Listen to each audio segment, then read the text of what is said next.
the sheer volume of piracy taking place in the Gulf of Aden is absolutely unprecedented in terms of shipping's history. And in terms of the financial, social and economic impact on the industry, I mean, it is highly significant, both in terms of an operational issue for the industry, a financial one for the insurance industry, and how world trade is in fact running. So it is massively significant. What's caused the upsurge in this, as far as you can gather? It's been well, the issue of Somalia has been brewing for the best part of 20 years. I mean, it's effectively a lawless state. The government, as it exists, has no control over the issue of piracy, and that really has been born out of political failings in terms of Somalia, its surrounding states, and that's effectively driven the pirates from shore-based crime to piracy at sea, which is a fairly easy hit, or it was originally, and this is where it all stemmed from. I mean, it was easy to hit passing maritime trade as a way of making money. Do you think piracy takes different forms in different parts of the world? Yeah, no, absolutely. I mean, if you look back only a few years ago, the stories we were covering were largely circulating from the Malacca Strait and the South China Seas before that were the two sort of major hotspots. And in both those cases you were looking really at either robbery at sea, which were, I mean, they were technically classed as piracy, obviously, but you were looking more at making money out of raiding the rope and the equipment that they could find on board. It was theft. Again, money was the motivator, but it was very much low-level crimes.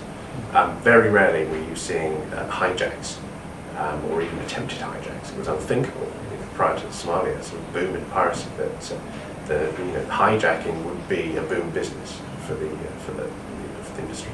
Yeah. So piracy is really in many ways a business. It's, oh, massively! It is absolutely a business. And I've interviewed pirates, and I've interviewed the navies that are going out there to try and stop this. And you speak to either side, and both of them stress this is a business. This is done on financial terms. It is pure business. This is not terrorism. So the pirates you've spoken to, I mean, do they sound reasonable people, or how do they present themselves? Well, they're going around hijacking ships. They're not necessarily nice people, but I mean, as far as they're concerned, they see it as a legitimate way to make money, given the fact that they have no other options. Morally, you make your own decisions. Do you have any sympathy for pirates? I have sympathy for the fact that they have been driven to take massive risks because, as far as they're concerned, they see no other option. I mean, you have to understand that going 200 to 300 nautical miles out in a skiff as a way of making money is not your first choice. These people are desperate. Yes, it has become more prevalent because it has been proved far too easy, I think. But you don't take that decision lightly. I think you have to understand the amount of people that are dying doing this. This is not a safe business option. Yes, it is fairly easy money if you think about it in terms of you hijack a ship, you get $2 to $3 million. But you have to understand the social consequences behind that. A lot of these young Somalis are going to sea with no maritime experience, trying to hijack a ship, either being arrested and ending up in prison. And they're the lucky ones. The other ones are being shot, or they're actually never even getting to the ship in the first place. They're dying at sea. Yeah. Do you think that the European Union Eu-Navfor force is having any effect? They claim they are. I think if you look at the area, you've got the Eu-Navfor operation, you have the Combined Coalition Task Force, you have NATO, you have individual governments covering. You have the biggest military presence in terms of hardware since World War II in that region. Should there be more, should there be less, it's a matter for debate, but it doesn't matter really, it's academic. Unless you put in 10 times the amount of hardware that you've got, you are never going to be able to cover that whole period, the whole area. I mean, you're talking about a sort of 4 million square mile patch. It is impossible to police that effectively. What Eu-Navfor are doing, and what all the navies are doing, are using risk assessment, the best tools they have available, to do the best they can.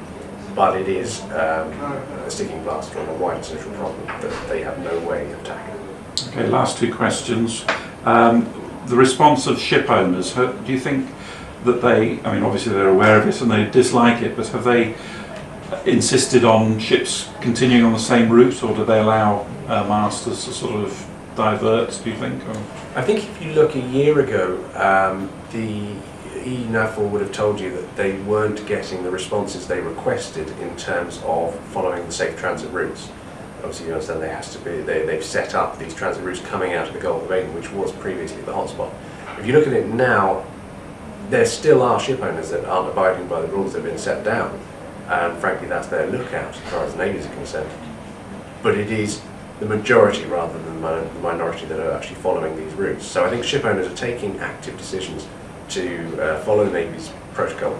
The industry has developed best practice guidelines, which the majority of ship owners now do follow.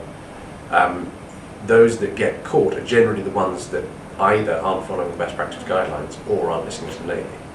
That said, it's not a safe option going through that region. So any ship owner who isn't following the absolute best protocol is frankly liable in terms of possibly negligent in terms of. That's interesting. So you think that that could have an effect on insurance premiums if they? The piracy is absolutely having an effect on insurance. I mean, if ship owners don't take the advice that's given by Eu-Navfor and so on. Well, it's interesting. I think if you speak to the insurance companies, you don't get a discount for going above and beyond the call of duty.